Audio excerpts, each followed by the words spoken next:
Okay, so the big question has been, what exactly is plastic to power? What does it do? What does it mean? So plastic to power is a business model designed to where we can convert mixed plastic waste of all types, everything from your dry cleaner bag to your milk carton to your plastic water bottle and a number of other plastic products, back into oil through a process that's well known worldwide and been used for over 20 years successfully. So we're not reinventing the wheel here. We're basically using existing technologies and equipment that will then turn this plastic waste back into a low sulfur oil, because all plastic originates from crude oil.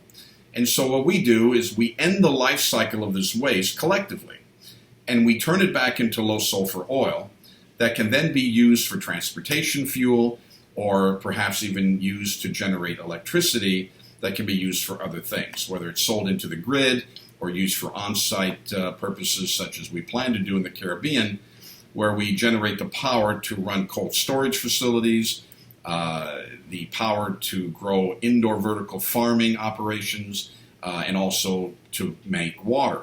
In the Caribbean in particular, which is our primary market focus, our goal will be to collect plastic from over 20 countries and then bring that into a number of processing facilities.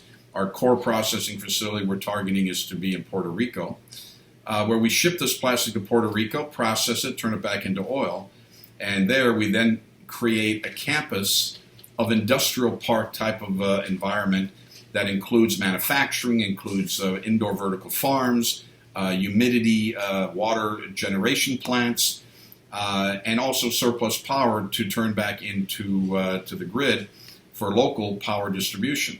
So it's plastic to power is just that hybrid end solution. Now, it's been around in Asia and Europe for many years. There's been some attempts to use pyrolysis systems in the United States, unsuccessfully. But the biggest problem has been that the focus has always been on trying to get the government to actively, participate, the local municipalities to work with the local trash collectors.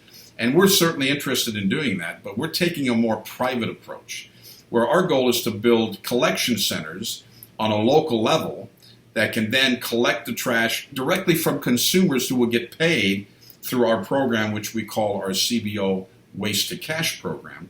And then we monetize this plastic waste unlike it's ever really been done before. And therefore, we get the plastic pre-sorted and cleaned, which helps us then better fine-tune the end game product, which is oil and power and other things.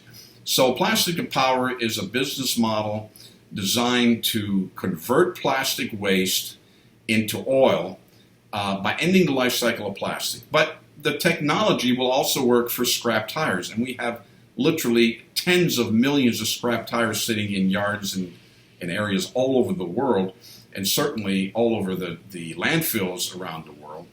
And our goal is to help create a mechanism which is, again, also successfully used in other areas, where tires get ground up, the rubber is then turned back into oil, again, the majority of its origin, and then used for either transportation fuels or power generation or whatever. But we eliminate the trash. We don't leave it in the landfill or eventually into the oceans, where it can sit for, literally thousands of years. So it's a great program. Our website, plastic2power.com, shares a lot more about that vision. You'll see a little bit here on our website. But that's what Plastic to Power is. It's a great model, been very well received. We've been working this concept and business structure for about 4 years. And we seem to have a lot of interest in getting it rolled out. Of course, big plans take many years of planning and structuring. We've had our share of failures, and our oil prices dropped, and we've gone through several cycles. But we feel now that the price of oil is no longer the economic driver behind the business model as it was 3 years ago, because we can use the plastic oil for other purposes, other values. They can be low sulfur transportation fuel, or on a local level, or it can also then be used to generate power. And in the areas that we're focusing on in the Caribbean, primarily, power is expensive because they have to import oil to generate the power. So we help alleviate some of those type of concerns. Anyway, all of that is a little bit more detailed on our websites, and I encourage you to go check them all out.